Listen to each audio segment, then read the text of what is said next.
Hey everyone, welcome to the Nursing Insights podcast. My name is Stephanie and I'm a registered nurse practicing in the state of New Jersey. Getting right to it, the state of healthcare right now is tough, to say the least. Let's just say that the nursing shortage does not spark joy. We can sit in that and stew in it for a while, but we can't live in it forever. Things are changing. So join me as your host as I partner with the New Jersey Collaborating Center for Nursing to hear from nurses across the state about their experiences, trials, and triumphs in the nursing profession. In this episode, we're continuing our conversation with Anne Alonzo, the Director of Nursing for Long-Term Care at Christian Health in Wyckoff, New Jersey. Let's get started. And for folks who have maybe never been to long-term care or have no or limited experience with long-term care, how long is long-term care? Like what kind of ranges might you see a patient be staying in long-term care for? What type of time ranges? So it varies. Very long-term care, sometimes this is going to be their home, but there are some that, like I said, it's case by case. For example, in a subacute, we established that the patient is not safe to go back home living on her own. So other options will be offered. There's independent living, there's assisted living, and there's long-term care. I will say that if the family choose to be in long-term care, most of the time, this is going to be their home. And there are some that try a long-term care and then some family will be like, oh, I could see dad in assisted living. So we help transition them to an assisted living, which the beauty of assisted living is that you're like living in your own apartment, in your own unit with a safety net of a nurse and a CNA around the clock. So you call them when you need them. But in long-term care, of course, all the care are provided by us. I see. So everybody differentiating out there, it's assisted living as somebody who has a safety net but is slightly more independent versus somebody who's in long-term care, which is going to receive the majority of their activities of daily living with assistance. Correct. And then for you as a nurse or for nurses who are considering going into long-term care, what kind of skills might they be developing differently than somebody who is in an acute care setting? Like I said, the evolution of healthcare, I feel like the hospitals are the new ICU. The subacute is like a hospital. We're getting nephrostomy, new pacemaker, we're getting dialysis patient, new Foley, new tube feeding. There's a lot of acuity that could be learned. And then when they transition to long-term care, they're maintaining that acuities. So there's a lot of skills, and the one thing that they will really enhance in long-term care is time management. And because you have your medication pass, you have your treatment pass, you have your documentation, and in between, there's carrying out of orders, calling the doctors for labs. Overall, it's not just learning a machine, but really the holistic providing everything, and the communication to the family and the care team is the most important part that they could learn. Enhancing their time management, enhancing their communication, building their relationship with the interdisciplinary team and the family and the patient. And really, it's like I said to you, it's not just because you're dealing with what's acute or what's physically happening to the patient. It's really emotionally and mentally, listening to them and healing them. And especially with the dynamic of being able to get to know patients for a longer period of time, being able to build up that relationship, I'm sure some of the stories and experiences you have working in long-term care are different than what we might see in an acute care or a home care setting. Could you maybe share a story with us about some experiences you've had or a warning experience you've had working in long-term care as a DON? We got a patient that is status post-stroke. So had a trach, not in this facility, but it's just, one of my most beautiful experience as a leader in leadership. A family came to us. It's a step down after being in a post-acute. So came to us with a new trach. Actually, the trach was already capped. So aphasic, new tube feeding, multiple pressure ulcers, and just max assistance. And prior to this guy was driving independent. So it was very hard for the family, and you could see every day it was a struggle to see them in the room. And there's big part is in denial. So they said that, oh, this is the setup at home. He could use a walker to go to the bathroom, or we could put a commode by the bed. The patient is bedbound, like non-weight bearing. So they're talking about something that is far from happening. This is New Year's Eve. This is December 31st. We're getting the patient and we're establishing discharge date, just so you know, because that's part of a regulation that you establish your discharge plan, discharge date, within a certain amount of hours being or days being admitted in a subacute. So the family was like, oh, this is our setup. We have a room at the like the basement, and he's gonna live with my mom, and we have a bathroom there, and he needs to be able to use a walker to go to the bathroom, or he needs to be able to transfer himself from the bed to the commode by the bed.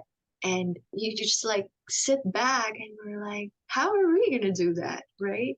So as a team, you try your best to feel for the family, one, hear them, validate their feelings. And after that, of course, you have to lay out what's reality. And the reality that was in the beginning, we were like, we have to plan that if he's not able to do all of that, is mom going to be able to support him? Is mom going to be able to transfer him to the toilet or transfer him from bed to the wheelchair to the commode by the bed? And we're like, no. And when there's different kids involved too, like not just one kid who's making a decision, it's a challenge. But then as a team, meaning with your social worker, with your therapist, you put your minds together, you put your heart together, and you be like, okay, this is what we need to accomplish first. The first thing really is that, and the biggest denial is that he can eat at the moment. He's, oh, my dad loves cheeseburger, like he has a good appetite, so now he's a tube feeder, and now he just came off from being extubated. There's a lot of factor. We can just like, okay, let's try. So the first thing is to make sure we get from when we receive him with a cap trach is to start having also the speaking valve, working with the respiratory therapist, right? And then weaning him off with the tube feeding. So those factors that, you need to slowly do. Oh, on top of that, this patient came with a UTI, so acute infection. So on antibiotic, IV antibiotic. So, the first goal, you address the acute problem. Let's make sure the infection, we resolve the infection first, and then you work on your long-term goal. It was a long journey. It was, I will say, more than a month, but I will say still shorter than what you expect. And he walked out that facility with a speaking valve, no tube feeding, resolved pressure ulcers. And yes, it is extensive. It is extensive assist, but it's not dependent. It's not maximum assist. When he left the facility, like everybody was crying because this man wasn't talking. This man wasn't walking. And he wasn't walking when he was leaving, but he's able to transfer himself. So yeah, long journey. Yes, he needs to continue to do outpatient. He needs to continue to deal with the respiratory therapist. So, but he was away. He could communicate, and it's just amazing. That story just gave me chills. That was just beautiful. And in a month, it's like you said, it's both a long journey and a short journey in the sense of like how much change can come about through really specialized, really intensive, really attentive care for a month. So, I mean, that family must have been overjoyed as well to see the kind of progress. And that is really something you wouldn't get in other settings. That's a setting that requires that kind of support, but again, is a long-term care setting rather than an acute care setting. The types of patient interactions, the type of patient relationship that you would build is a very different place than versus like I grew up on a med surg floor and I would have patients for 3 days and then maybe never again. It's a really different type of relationship, it sounds like you're building. And then also with the families, depending on different facilities. I worked in places where the visiting limit was to a certain, number of people per day or a certain number of people per time period. In long-term care, it seems like the family might be much more involved. Absolutely. And sometimes like we had a Christmas, the holiday just, happen, and there's like lots of families. Sometimes there's party of this. And, we just have to like plan and accommodate them in a more private area. And it's good to see. And in some ways, that also just spreads your impact because you're not just affecting one person in your hospital bed. You're affecting an entire family unit, which does happen regardless of where you are in the nursing care spectrum. Like you are helping a whole family, but the level of relationship and the level of involvement is different when you have that type of longer term communication. Yes, that is, part of your fulfillment is like, you get to love the patient and you get to love the family. And something else that you had mentioned earlier is also that you had the clinical interest of behavioral health. Is that still something you get to engage with? Yeah, so in Christian health, we call it Heritage Manor East is a long-term care and subacute, and we have a specialized behavioral unit also here. They are the one that has really a diagnosis of psychiatric illness that we provide special activities, structured day for them. And my first exposure in long-term care, I also work in a facility that has that, like specializing in behavioral. And it is, how do I describe it? It's not just fulfilling, they're just fun to be with. You spend 5 minutes with them, it's like their whole world. You just, talk to them, change them. For folks who've never been kind of in the behavioral health realm before, myself included, what would be some of the differences you might find between an acute care behavioral health unit versus a long-term care or acute subacute care behavioral unit? So they're more stabilized, right? They will still have moments or they will still have their episodes, but they are more high functioning, meaning with interaction, with social interaction. They're more the quality of life. You could engage them with activities. You know that the medication that they're on is already on like a therapeutic level and they're stable. And if there's anything that trigger, it's just really an episode. So for the patients that you'd be working with, some of them are going to be residential for the long term, and then some that would be in the subacute area, would they still be looking to transition out back into the community? Yes, the subacute area, yes. Transition to the community, and depending on their progress, transition to the community or like the different setting that I mentioned, assisted living, long-term care. So depending. With the behavioral unit, some of them is going to be living there, long-term care, or they could transition to long-term care, like the other section, not the specialized behavioral unit. So having not really had so much of a background and experience in psych for myself, I'm curious, I could imagine what kind of goals you might set for somebody who has gone with maybe an infection from acute care setting to subacute to back out into their home or into the community.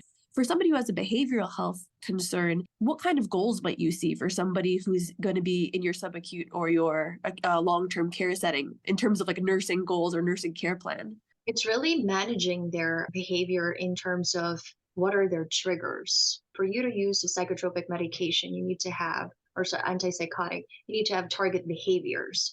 So in that, having them in the behavioral unit, which is a structured unit, you get to learn their routine and their behavior and what are their triggers and also what are the behavior that you're focusing on. Let's say one patient has issue with personal space. That's her trigger or that's his trigger to have an episode. So it's one thing that, they're being followed by psychiatrists, psychologists, and, you discuss the plan of care for this patient to the staff to make sure we maintain her personal space so that her behavior is managed and she could be engaging in activity and having that quality of life the family really wanted to see. Just to be able to be part of like a group activity, that's already a goal, part of a goal of a patient that is in a behavioral unit, engaging them so that they maintain that interaction and they're not isolated and having that quality of life, meeting their basic needs of properly finishing their meals, taking their medications that will stabilize their mood. That's already setting the goal for them. So what might a nurse who's looking at maybe specializing in behavioral health, what kind of skills or practice might they develop while working in a behavioral health unit in a subacute or long-term care? Oh, you could get acuity in a behavioral unit that you could still get Foley's, you could still get tube feeding. One thing that a trait of somebody who wants to work in a behavioral unit is like really be patient about having that patience on and having that calm approach. But it's really like working with them and building the trust. That's number one in nursing, in psych, well, in every setting, but in behavioral, that's big. If you say that, okay, I'm gonna be back here at 2 o'clock to help you with certain thing, you have to make sure that you'll be back a certain, like on the dot or before 2 o'clock. It's just, that's one thing that you want to establish right away when you're in a behavioral unit, the trust. Trust. Key in any nursing relationship, certainly, but it sounds like in behavioral health even more so. Those are all wonderful experiences you shared. I'm so thankful for your sharing of your wisdom and your insight. Are there any other things you'd like to share about your experiences, whether as a DON or throughout your history and career as a nurse? What I will say is that, like I said, you chose this path or this career because you want to take care of people and you want to make a difference, right? One day at a time. And you have to embrace the journey, meaning it's not going to be butterflies and roses every day. It's not. You could be a bedside nurse, you could be an office nurse, you could be, that it's not going to be a smooth flowing day every day. But don't give up and learn from your mistakes. Embrace the bad days. Your calling is something that you'll never know what's your impact to the other person, meaning the patients and the family. You'll never know, right? When they go home, you'll never know. But knowing that you provided the safe and highest quality of care that you provided to them, and you saw the progress of the patient, that's already like a very fulfilling reward of what you did. Sometimes, I talk to the family and they still talk to their nurse, 2 years ago, but you'll never know that. But then it doesn't matter. You're not here to get an Oscar award. You're here to make a difference. You're here to heal and be part of the healing of your patients and the family, emotionally, mentally, physically. But you could also be part of your team members' growth or healing. You never know what the other nurse is going through. So maybe coming to work and helping her or supporting her or making the work environment positive, you're already touching somebody's lives. Embrace everything in between, and you are where you're meant to be. You are. I want to ask about one of those comments you just said at the end there, where you said making your workplace an enjoyable place to be. What do you think are some of the ways that you feel like nurses can come back into their workplace and make it a positive place to be, whether it's from the DON position or a floor nurse position who just started? I think teamwork and really communication and support help builds that environment, like the positive one. And it's not a one-person job. You take care of people. You need your CNA to assist you. You need the social worker to assist you with the family. It's always going to be a team effort. It's always going to be in collaboration with. You're not alone. That is one thing that everybody, like the nurse and the nurse's aide, should know. In long-term care, just because you have a specific assignment, it doesn't mean you're going to take care of it alone. There's a lot of people to support you. Like I said, communication from leadership to the floor nurses, the line staff is very important. And it's a very important relationship to build as well. That bad days, that you're not alone. One of the things I remember, because I worked as a wound care nurse, one of the things I was hearing in one of the updating continuing education courses was that how we use a clock face for, of course, like talking about where things are on the body, like what direction tunneling is, might be at 12 o'clock, 1 o'clock. One of the things I've been hearing is that the new generation doesn't use analog clocks anymore. So by the time your son, if he ever wants to consider nursing school, or some of the younger generation, we might have to come up with a new metaphor for how to position things because nobody uses clock. So it really is like every generation comes in with their own set of knowledge, and it's a new set of language terms as well. Evolution of technology. Yes, and the evolution of technology. That's actually another question. Do you see in the long-term care or in the subacute care setting some of this evolution of technology that we see a lot within healthcare? We're actually starting to explore, like when you go to conventions, be it long-term care, assisted living, it's everywhere, right? A lot of vendors introducing AIs, a lot of vendors introducing this, high-tech bed or repositioning mattresses. So yeah, there's a lot. And I could see that it will help. It will help with, the current challenge right now, meaning it will help with addressing staffing, those monitoring, AI monitoring. One day, yeah, it will be a different world. But yes, it's absolutely being introduced to long-term care and subacute. That's so cool. And what an interesting thing to look forward to, really. The evolution of technology is crazy. One of the questions we'd like to close out with, how is it that you like to take care of yourself? because sometimes it can be a very taxing job to be out in the nursing workforce. But, like you're saying, we're out making a difference. When you come home from that, how do you take care of yourself? I like to read and I like to spend time with my boys. I have 2 kids. Just play board games all the time. They're my stress reliever. How wonderful. Yeah, I'm learning. I have a teenager and I'm learning other language. I don't even know, like some terms like that. That's I don't know. I don't even know if I'm saying it right, but there's like they're like slang words that you're like, is that even a word? Something to take you out Different of the deep thoughts and all of the something fun, something light with your family. And Yeah, sometimes it's and just learning a new language, learning teenage slang, which is its own language. yes, it's learning the new generation. Yes. Hopefully, after everyone listens to this podcast, they're able to get a real understanding of the value and the beauty and the specialness of what long-term care and subacute care have to offer. So thank you so much, Anne, for taking the time to share with us all of your insights, all of your wisdom. Thank you for enlightening us about some of the finer points of long-term care and the role of being a DON. Very much appreciated this conversation, and thank you for joining us. Thank you for this time and opportunity. I appreciate everybody. Thank you. Thanks for listening, everyone. We'll see you next time on the Nursing Insights podcast. This podcast is brought to you by the New Jersey Collaborating Center for Nursing and the Rutgers School of Communication and Information.